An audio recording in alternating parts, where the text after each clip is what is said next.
Stephano versus BratOK, guaranteed to be fantastic, and Shakura Plateau will be the venue for this, and here we go. I bring you BratOK right here in the red trunks. He is playing Terran to the northwest, this particular map, versus his opponent, the one and only Stephano. He is in the pink trunks, and he is playing Zerg to the southeast. And as people that have never seen BratOK's face before, that is the monster BratOK. White, palish skin, deadly killer eyes. Pretty much, actually. I wouldn't want to be sitting across from BratOK because I just have this feeling he would just lunge over the monitor with a knife at some point. I don't think that's fair. I think BratOK's probably a very nice and cuddly individual, but every time I see BratOK, he terrifies me.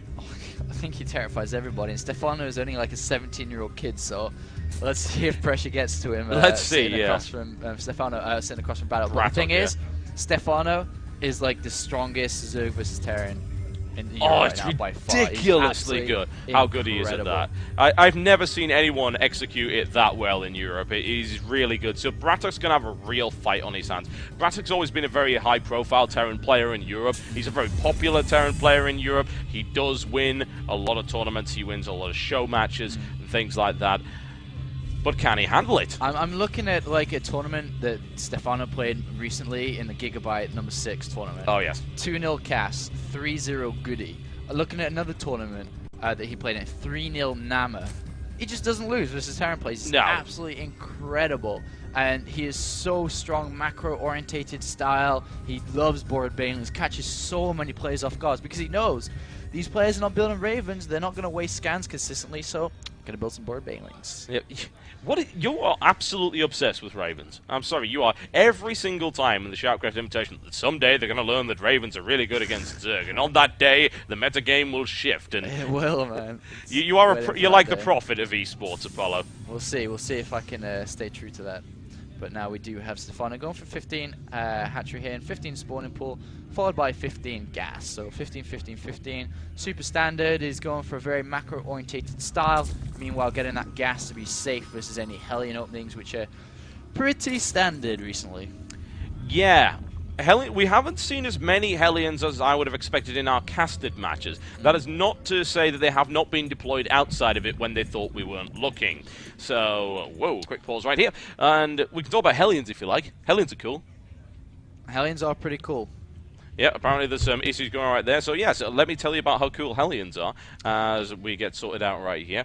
Hellions have become extremely popular thanks to Slayers and MLG, mostly, who have single-handedly shifted the metagame in favor of burning everything. Yeah, and pretty much React to Hellion is literally the opening for every single matchup right now. And it's almost needed against Zerg, to be honest. I mean, I was talking a little bit with Mora earlier, and I said, well, why don't people 2-racks? It's still viable, but on some maps, because they're so big and so on, that Marines just take so long to get there, SCVs and so on. And it's a lot easier to get the same efficiency from Hellions than it is to go 2-racks. So we've seen a lot more. And if you get, kind of lucky, you could say, if Hellions do get in, you can do so much damage over and over and over. Oh, yes. Yeah, there's no doubt. Hellions is such a great opening, and as I said, it usually involves fast factory, which means really easy transition into starport play. Very easy, a lot of flexibility. It's like it's an adaptation of the 1-1-1 build, which has, of course, been a classic since beta, and gives you that Swiss Army knife where you can go in a whole bunch of different directions.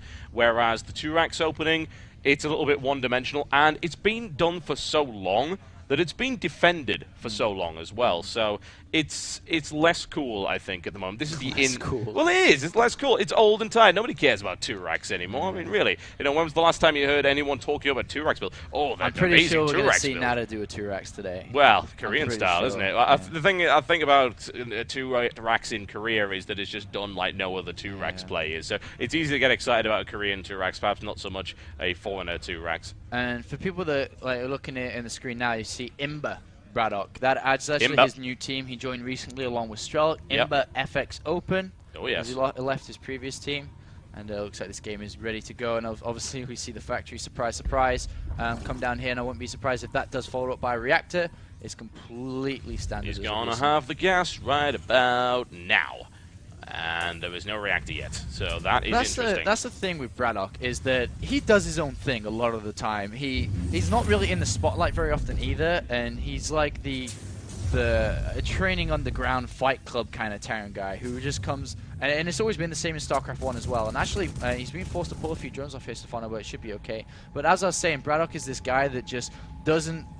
He isn't in the spotlight very often, doesn't take much fame, and then all of a sudden comes to tournaments like this and goes 2-0 in the group. So. And also goes fast ghost, because hey, why not? It's not BratOK, baby. It's actually not the first time I've seen BratOK go fast ghost, and pulling the 2 refineries and not adding something onto the factory was kind of indicative of that, particularly since he wasn't also building a starport. So where does the gas go, Apollo? The answer is into ghosts. This is going to be interesting. I haven't seen a ghost opening for a very, very long time, and obviously they're great against Zerglings, and once they build up the energy to snipe, they're pretty freaking good too, so I'll have to see that starport going down as well. So this is intriguing. I mean, this is I mean, I'm trying to figure out what he's doing here. He's obviously going to go for a ghost, but is he going to like play around with a medivac and ghost? If this is fast nuke, I will just be so joyful, but I don't think it's going to be. It's the kind of thing that I really love to see as a Terran player, but it's too risky a build. It's just silly. Whatever the case, since he doesn't have cloak, that's blatantly not going to happen. But the thing about ghosts is that ghosts are one of those units you can build as Terran that are useful for the entire game. And you can start off by doing some reasonable DPS, say, to a minimal line. You can use snipe to pick off a few drones and then medevac out of that and things like that. So it's still a pretty cool build, and I like it an awful lot. He's going to follow it up with a second ghost as well. And his gas count's never really getting high enough to pick up... He might pick up Mobius Reactor. I mean, he's got the gas forward, but he's going to expand behind this instead.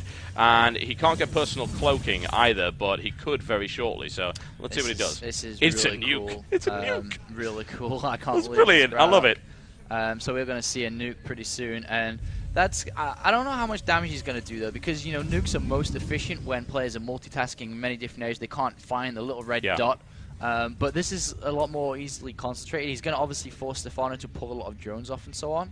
So I want to see how useful this is going to be. He does have Xel'Naga tower coverage because of the Hellion and the fact that the speed wasn't out super fast, so we couldn't deny that. But this is going to income. It's going to run past with a Ling and an Overlord, but let's see how good Stephano is at dealing with this. 5 roaches are on the way. Yeah, this is odd, honestly. It really, really is. He's also got a Hellion in place, which indicates to me you might want to try and elevate the Hellion, perhaps as a distraction right now. But I would like to know what he's planning on doing this. Oh, he's going to abuse this. This is the same thing as you do with the siege tank.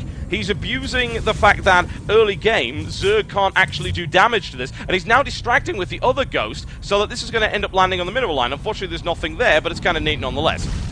Oh, he killed some lava, crawler, and he killed 2 lava, so there you go. Yeah, I'm still interested. I mean, in the meantime, he's expanding. He's, you know, getting stim and so on. So it's a bit of cute harassment, but look what's coming to your base. Oh my. Which is pretty difficult to deal with, especially when you don't have a bunker or so on. He does have 1 ghost here, but that's a lot of units. Yeah, it is, and if he repairs this with a second ghost, this is actually going to take this down pretty well, so he doesn't have to worry about it at all. And BratOK's been doing some ridiculous micro with this ghost in the base up until that point. I'm kind of disappointed that the nuke didn't do much damage, but it did force Stephano to pull everything off mining, so it's not too bad. But here come the roaches, and these are going to tear down these supply depots very fast. Oh, yes. Big sniping action going on right there to try and break through that. He doesn't really have the energy he needs to do that. Down goes 1, and I think BratOK might be in some fairly serious trouble. Alright, Stephano is not messing around this game. He's literally picked up BratOK and slapped him.